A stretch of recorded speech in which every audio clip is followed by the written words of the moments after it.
Martino. L'opinion populaire.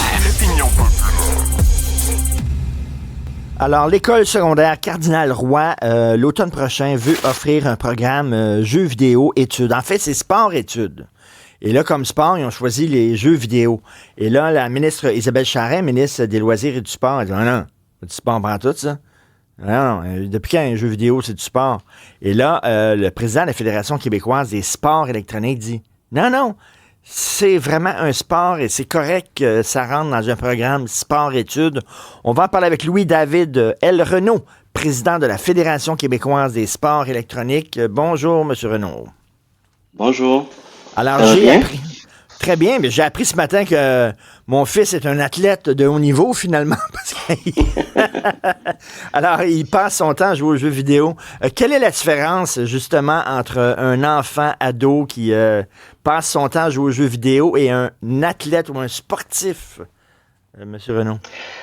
Bonne question. Ben, j'ai envie de dire, c'est un peu la différence entre vous et moi qui conduit pour aller au travail et un coureur automobile de Formule 1. Tu sais, c'est une question d'encadrement, d'entraînement, puis de machine aussi, tout simplement. C'est surtout une question d'intensité.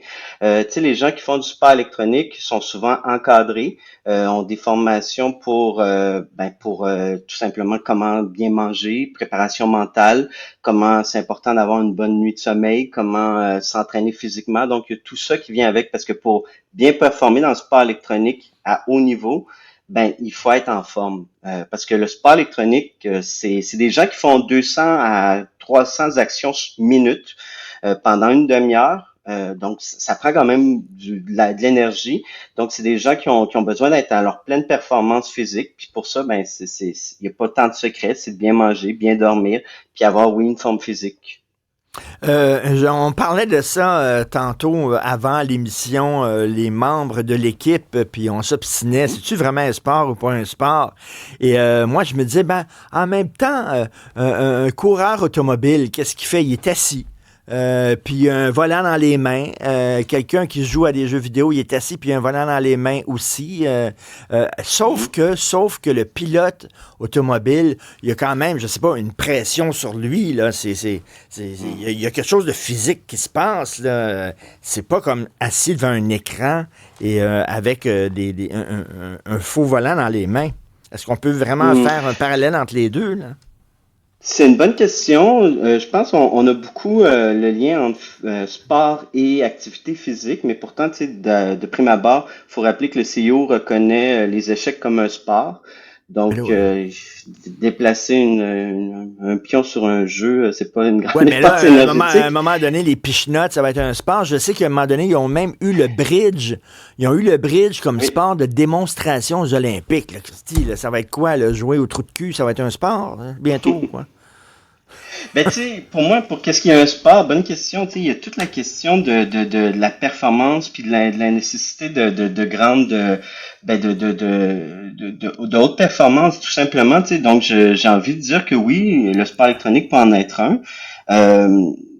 Qu'est-ce qui fait, admettons, si on vient avec l'automobile, tu sais, on peut revenir aussi avec toutes les sports de précision, le tir à l'arc, le tir à la carabine, tu sais, ça demande pas nécessairement une grande dépense énergétique, ça demande pas beaucoup de choses, mais pour faire les tirs comme ils font, ça demande de la pratique, ça prend de l'entraînement, ça demande de l'endurance, ça demande une capacité à savoir contrôler sa respiration puis son rythme cardiaque.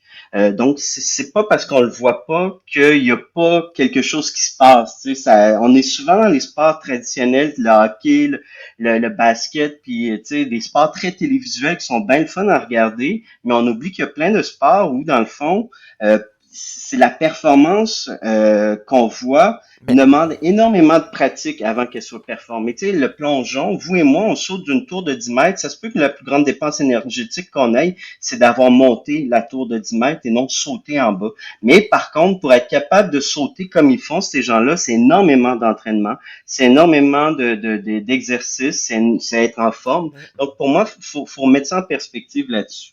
Moi, j'ai déjà vu à RDS et à TVA Sport des compétitions de dards. Alors, des gens là, qui sont là, puis qui lancent des dards là, dans des bars, et ça, c'est diffusé dans des réseaux spécialisés en sport. Pour vous, est-ce que Mhm. c'est un sport, le lancer du dard?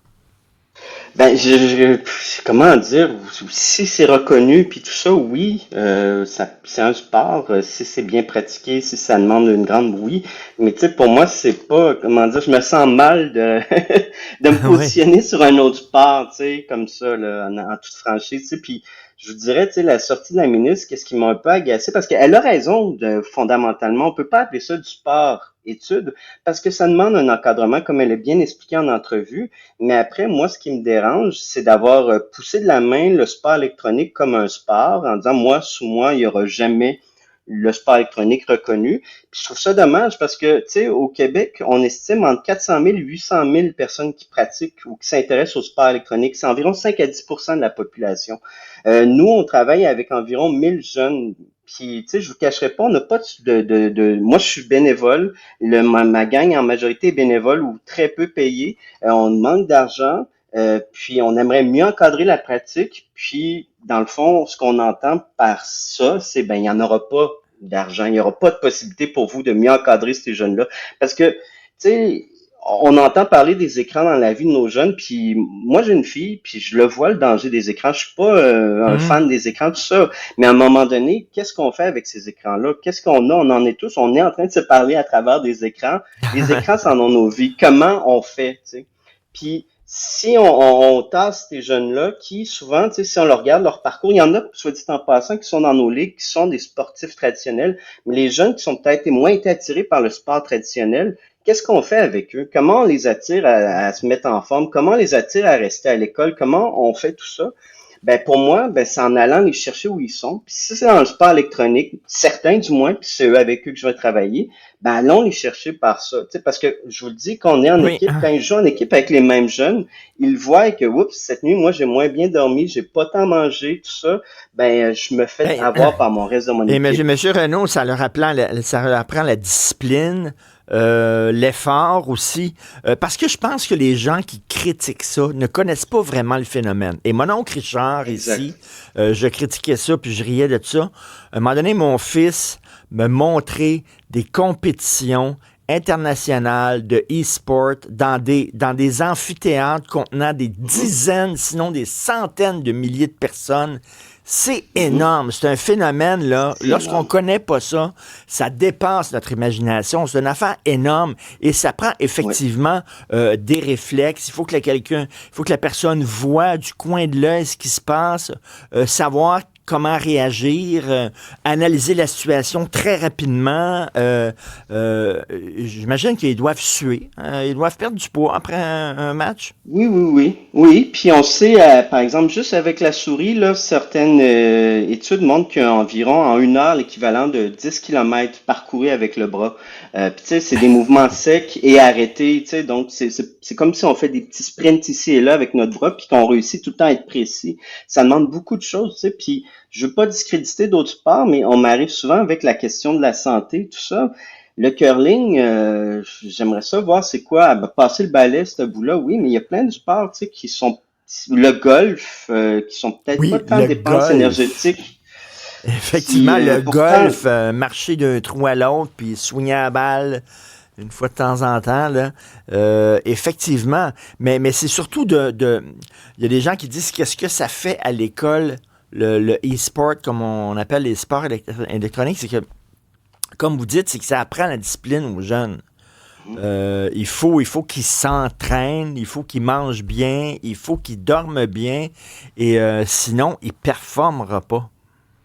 oui, puis il y a une question dans toutes les écoles, du moins avec nous, quand ils sont dans nos ligues, il y a une nécessité de réussite scolaire. On est en train de travailler encore là-dessus, voir comment on va bien encadrer ça, mais il y a une nécessité de réussite scolaire, comme dans le sport traditionnel. Donc, ça motive les jeunes. Je me rappelle d'avoir vu au Cégep, on a 88% de réussite à la dernière année, ce qui est comparable au sport traditionnel dans collégial. Donc, tu sais, on a une bonne réussite scolaire supérieure à la moyenne collégiale. Donc oui, on va chercher ça aussi. Donc, tu sais, ce que je trouve Merci. dommage là-dessus, c'est qu'on va chercher des gens, des nouveaux jeunes qui sont peut-être pas habitués à une discipline de vie, qui sont pas habitués, qui ont raté peut-être aussi le bateau du sport traditionnel, puis on va les chercher autrement, sans être accusateur, moralisateur, parce que combien de fois par semaine on se fait dire on n'est pas assez en forme, qu'on s'entraîne pas assez. Moi-même, je me le fais dire, puis je le réalise, mais tu sais, fait allons chercher ces jeunes-là d'une façon ou d'une autre en n'étant pas moralisateur, puis en leur offrant un encadrement, tu sais, parce que je veux Eh oui. pas, je vous le dis, pour nous, dans la Ligue, dans la Fédération, on fait beaucoup bénévolement, tout ça, puis on a besoin d'argent. C'est Que plate ça à soit dire, là. reconnu, si c'est pas reconnu comme un sport, que ça peut être reconnu comme, je sais pas, une activité culturelle, par exemple, Exact. ça pourrait rentrer dans un programme culture-études, là. Et, Oui, oui. ben, merci beaucoup, Monsieur Louis-David L. Renaud, président de la Merci Fédération beaucoup. québécoise des sports électroniques. Merci, bonne journée. Merci. Bonne journée. Bonjour.